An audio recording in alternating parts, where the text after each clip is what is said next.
Hi guys, I am here to record a discussion that I normally have with my child development class.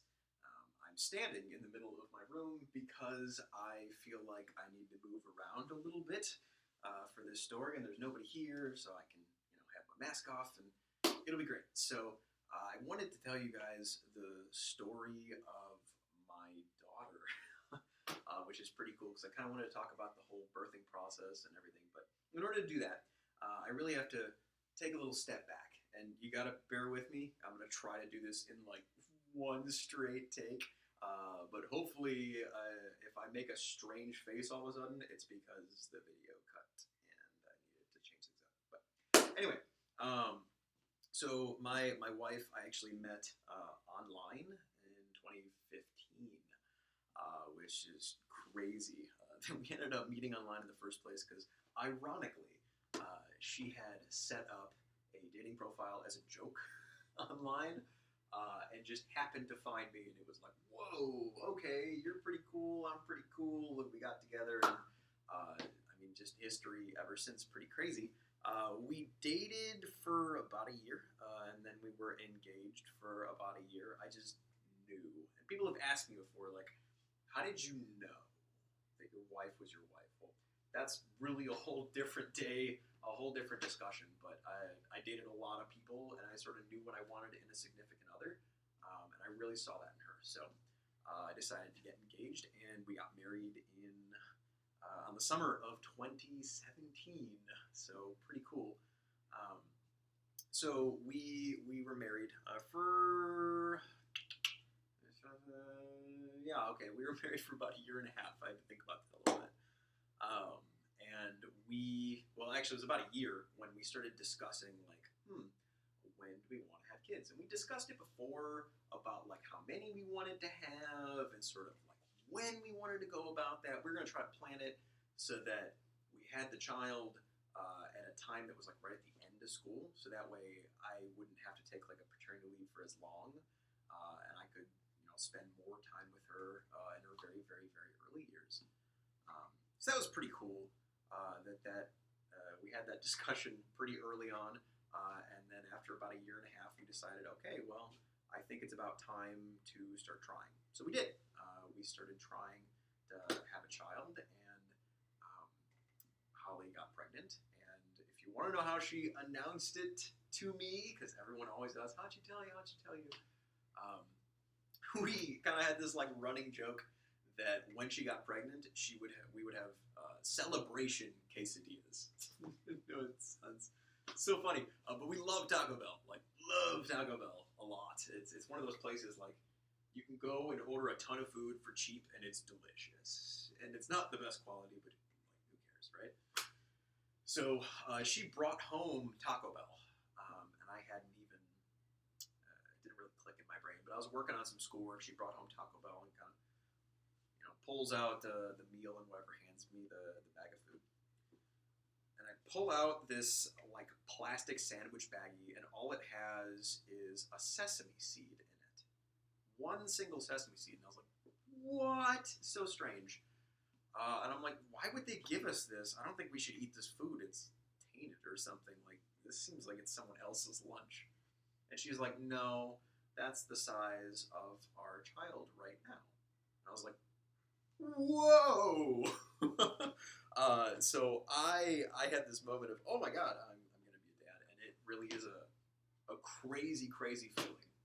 I've probably told you guys this before, but I truly feel like a kid, honestly, at heart.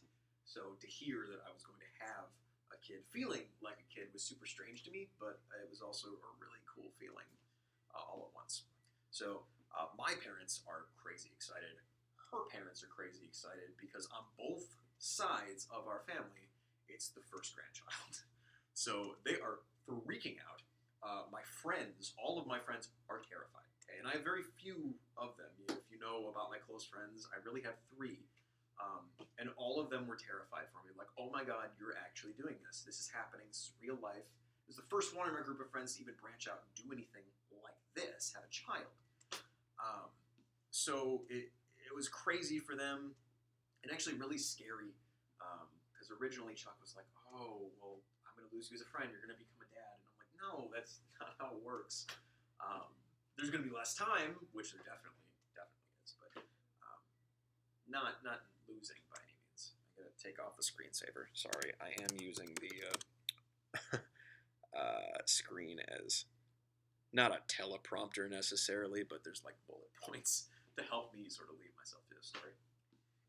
Anyway, so the pregnancy, everything happens very normally, very naturally. We didn't really have any complications of any kind for my wife's pregnancy.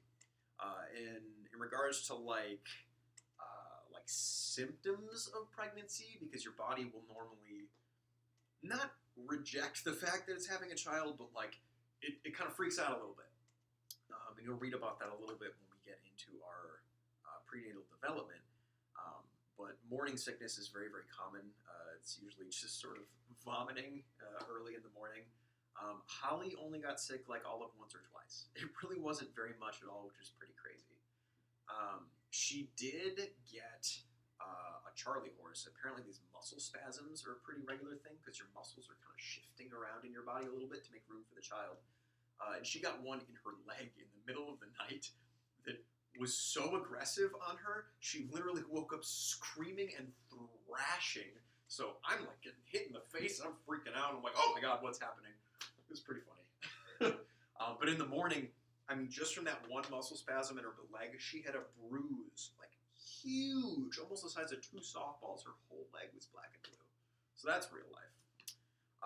She also experienced swollen extremities, which is a thing, swelling of the hands and the feet. Particularly, she got it really bad in the ankles, to the point like she could barely put on shoes that she normally fit into. And that has a lot to do with your blood flow, because again, moving things around, it kind of pinches arteries and veins and can do that. It's relatively common. Those are really the only symptoms she exhibited, though. As far as eating goes, she ate a lot of fruit, like a ridiculous amount of fruit, to the point that I was constantly preparing fruit for her, which I didn't mind one bit. I mean, she's eating healthy, and it's really good for her, and good for the babies, so I was super happy with it. She did have one weird moment, because ladies can sometimes crave some weird items. If you don't know what that craving is all about, by the way, it's your body trying to tell you that it needs a specific nutrient. Which I know seems odd, because you've heard combinations like chips and chocolate and pickles and salsa and stuff, and it has a lot to do with craving certain vitamins or minerals, and your body knows what it needs, so it craves something related to it. Unless it's a non-food item, that's pica, different story. We'll talk about that later.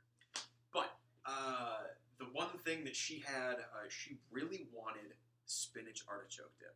Okay, but she hates artichokes. She's always hated artichokes. So I thought it was the weirdest thing ever. I'm like, really? You're craving spinach artichoke dip? I love spinach artichoke dip. I'll totally make us a huge thing of it. It'll be great. That'll be our lunch. So I make the spinach artichoke dip. She takes 2 chipfuls and goes, I'm good. I was like, oh my god. I spent so much time. So I ended up eating a lot of cream cheese that day. Kind of funny. That was the only really weird thing she craved that was strange, but she didn't have any like really weird combinations. But she did go from one thing to the next, where she'd like have a bowl of watermelon, and then it would suddenly have a couple of pickles, and then from there we're gonna have a chocolate bar. So she did jump a lot, but didn't really combine. She really handled any discomfort she was feeling like a champion. I mean, honestly, even when she was in that last 3 months of pregnancy, when women are typically the least comfortable, because there's a lot of weight at that front really weighing down the back, very uncomfortable on the spine, just a lot of discomfort in general. She really did not complain. From pregnant people that I've seen before, she really did not complain that much. Things that I did to kind of help her out, dads of the future, or moms of the future, if you're that kind of couple, totally cool. But number one thing, I remained very patient and very calm throughout the entirety of this process. Stop going into screensaver. I did remain very patient and calm with her, because she definitely had her emotional ups and downs. So there were times like she would just burst into tears, and I'm like, "Why are you crying?" And then she's like, "I don't know why you're crying," and I'm like, "Oh my god, how deep breaths." I'm trying to. I tried as hard as I could to kind of keep her grounded and keep her happy and stuff like that. And it is a challenge. There were some days that it was really hard for me to do that, especially when I like came home from work and I'm exhausted, and then she, throws baggage on me like that. I'm like, oh my god! But it's something that as a couple you really have to work through. So I try to stay as patient and calm as possible. I did massage her shoulders and her feet were the two things that she complained about most. She's somebody who kind of does this twist back crack a lot of times, and because she couldn't do that because of the business going on up front, really hard to twist like that, so she couldn't do it. So she always complained of a lot of back pain and stuff, usually late at night. At the end of the day, she's like, "Oh, my back." So I would rub her shoulders like every other night or every night, and her feet, definitely the same story, because being up on your feet with that much extra weight on your body, it makes a huge difference. So I did some regular massages for her. That really helped her and made her feel pretty good. I also made her tea. That was something that she was pretty adamant about. Tea is great for you and the baby, phytochemical-wise. But not only that, it was just a comfort thing for her. Tea has always just kind of been her thing, so I did that for her. I definitely kept her well fed, of course. I told you, I kept shoveling the fruit into her. And then I cleaned the litter box for the cats, which I know is something that kind of seems odd, but not only because she can't stoop down, but also because there's a parasite that naturally lives on cats. It's a healthy thing. It's not a bad thing for them, but if that gets into our system as human beings, it does all kinds of bad stuff, which is really bad for the kid. It can actually terminate a pregnancy. So I did take care of cleaning the cat box for her, because that normally is her duty, as we have our different duties around the house. So to set the stage a little bit, it's 3 a.m. Holly thinks that her water broke. Okay, so this is at the very, very, very end when we're just waiting. Any day now. 3 a.m. Holly thinks her water broke. Okay, which if you don't know really the process of that, there's that amniotic fluid sac that kind of holds the baby, and that's what essentially bursts. And that's what releases all this fluid, and that's kind of the start of having a baby in a lot of cases. So she thinks her water broke. As soon as she wakes me up, I'm like, "Whoa, okay, let's go." She's in a bit of pain, just a little bit, but she seems really calm. So I'm thinking to myself, well, I don't know if we're having the baby just yet. I feel like she'd be in a bit more of a panic, but maybe not. Maybe I'm wrong. So we head to the hospital with packed bags, because of course, you gotta pack all your stuff, because you're gonna be there a while if you don't know that.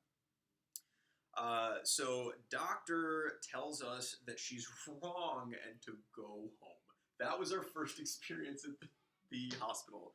We went in, and they're like, "I don't know if you're actually gonna have. I don't know if you're pregnant. I don't know if you're actually gonna have a baby. I don't know. I don't think it's time yet. You're not dilated.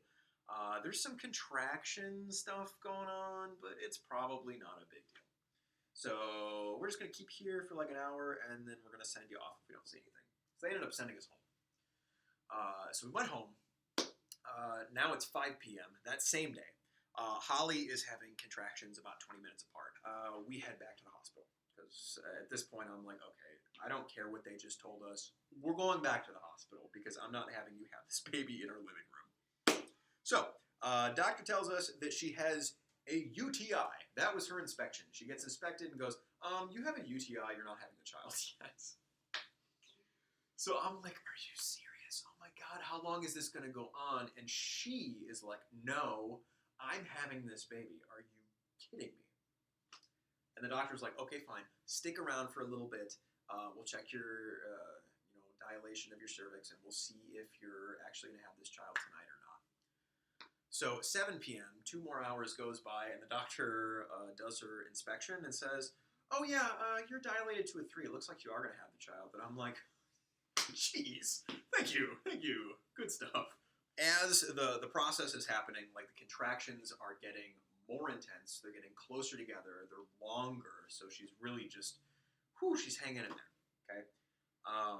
And they give Holly some over-the-counter pain relief medication just at the beginning. Usually just some like Tylenol, ibuprofen, something like that. Basic. They don't go to the really hard painkillers right away. So they gave her some of that to try to ease her discomfort. Contractions really increased in intensity, duration, not even but like a half hour after that. What did I do to help her during that portion of time? Well, dads, I'll tell you this. You will never feel more helpless in your life as this process happens. Like, she's freaking out. The doctors are trying to stay calm. And then there's you, where you're just standing there going, I'm useless. So I really did three things. One, I kind of kept my hands on her hand, just kind of clasped in between, and I just helped squeeze her hand, just to give her something else to kind of focus her brain on other than the pain that she was in. I just kept telling her, oh, you're so strong. Oh, you can do this. You're amazing. Tell her how awesome she is, because that self-esteem, she really needed to hear that right then. And then I, of course, did the classic Mr. Sure thing and made her smile in any way that I possibly could. Cracking jokes. After a while, they decided to ask her, they're like, do you think you need another pain med? Something with a little bit more punch to it, because she was really uncomfortable. And they're like, yeah. She said, yeah, okay, go ahead and give me something. So they gave her, in her IV, they gave her something called Stadol, a rather powerful painkiller that doesn't last very long. And it was really weird. She did not like it at all. It was something that she said if she had a child again, she would not ask for that. She would ask for an alternative medication, because it made her real weird. And in fact, just talking to her, she'd be like having a conversation, and then she'd kind of come to all of a sudden. So it was like she would drift off and lose her train of thought and then come back to it. And that's exactly how she said it felt like with the pain. It numbed her out for the pain, but then when she'd come back to, it was full force. And in particular, when it wore off, it wore off. I mean, like, the moment it wore off, I knew, because she was like, oh my God, it's overbearing. The pain is overwhelming. And at that time, her water breaks. For real this time. It didn't break previously. And it was audible. Like, I literally heard like a little popping noise, and she screamed. She went, ah! And freaked out because it scared the daylights out of her. So that's the this is going to be funny. That is the point at which it started to feel real for me. Okay, so I told you earlier, the pregnancy never felt real. It felt real the moment her water broke. Which I know is insane to think about, but like, when that happens, it's go time, okay? And if you know anything about me at all, when it comes to medical situations, it is overwhelming for me. I am very much pass out in my own vomit kind of person. I can't stand it. I normally just pass out in general, so not good. But I try to stay on my feet. She comes out of her stupor. She's in major pain, and they offer the epidural, which, if you don't know, again, that's that spinal shot that numbs you from the waist down, that many women get nowadays in order to kind of go about the process of having a child. It eases everything. Makes it a little bit more difficult to push, but it does ease the pain immensely. It is challenging to put in, though, because they have to physically sit her up so that they can insert, I know it's horrible, insert the needle into the spinal cord area. And in order to do that, I mean, she's in so much pain. There's these contractions. They barely got the epidural on her. She was like strong-arming my neck. I didn't breathe at all when they put that thing in, because she had to be super still, and I just played my role there. But that's when I think the real pushing began, is right after she got the epidural, very shortly after. I stayed behind her, so that she is, she's facing this way, and I was behind her so I could squeeze her hand and still look her in the face. But I didn't want to see anything that was going on underneath the hood, so to speak. Because again, medical stuff freaks me out. I don't want to see. And frankly, I saw more than enough to begin with, and I still stayed on my feet. I didn't pass out, which was good for me. I was proud of myself. 2 good pushes, and Penelope's born. Like, that was it. She was a champion. She pushed once, and it was like, okay, all right, we're just building our strength back up, and push 2 done. That was her. Sometimes it can take hours and hours and hours, but she was super strong. So cool down from all of this. Penelope comes out bluish and kind of crumpled up. The skull actually does come compacted upon birth to kind of get out of the birth canal, and then almost inflates rather quickly within minutes of being born. She's orange in color, also very common. It has to do with oxygen in the blood kind of figuring its life out. And then she's covered in this stuff called vernix, which they call cheese in the industry. It's really gross, but they don't come out as beautiful as you see in the movies, so don't be surprised if you get that. I was asked to cut the cord. Dads usually will be, but I opted out of that, and I'm so glad I did, because beware, it's not just like cut it, yay, it's cut it and it spurts, okay, because it's a blood vessel and it's still attached to mom, okay? It doesn't hurt her when you cut it, but it does bleed. Just throwing that out there, I would have never survived that. Holly is immediately given skin-to-skin contact, very important after birth to bond with mom, and it's literally just bare chest to bare baby. That skin-to-skin comfort is really important for emotional bonding, so she got about an hour of that, and then they took Penelope away for just a few minutes just to kind of clean her up and everything. At that time, Holly was stitched up on the spot. There is likely, there may be some tearing in places from the whole childbirth process. It's not a pretty process, it's just the way it is, but she was stitched up on the spot. Penelope got cleaned up, and then once we were all together, it was sleep time. She was exhausted, I was exhausted, everyone was tired, we just needed a minute. Then they let us rest, which was really nice. Hospitals require a stay of about 24 hours after birth. That's pretty standard nowadays. Keep in mind, Dad gets nothing. They fed Holly. They fed me nothing. They had a bed for Holly. I had nothing. I had a couch that was more of like a hospital couch, so it was not the bed at all. And also, like, I had no blankets or anything, so when I wanted to sleep, I just kind of blacked out on the bench. So Holly gets food. It's bland, but that's, you know, what she needs. My parents actually showed up and to come see us, and they took me out for breakfast, which I really needed. But Holly got witch hazel pads and frozen diapers were the saving grace to help heal after the whole process. It's literally just taking a diaper, wetting it, freezing it, and then wearing it, and that's actually really, really soothing to those particular injuries. She found it was very helpful for her. Doctors run a number of different tests and checks. In particular, there's a blood test. They do a vaccination for a bunch of things, like right off the bat, stuff like that just needs to happen. The last thing that happened, and it bugs me, and be aware of it, photographer tried to cash in on the situation. Like, they roll up, and Penelope's looking all cute because she's just been born, she's a day old, and they're like, oh, let's take a bunch of cute pictures, and I'm like, okay, fine. So we take all our pictures, and they're like, okay, so here's our package worth $600, and we're like, no, get out of here, go away. So it's annoying that people will press you for that, but be aware that is a thing. And then after that, we luckily got to depart for home. So, and the rest is history. My daughter is 1.5 now, and she's something. Something fun. So, I hope you guys enjoyed my story, and like and subscribe and do all of that stuff that you do. Not really. I'm not going to post anything else unless I have to make a video like this. So, thank you guys for watching. Have a good day.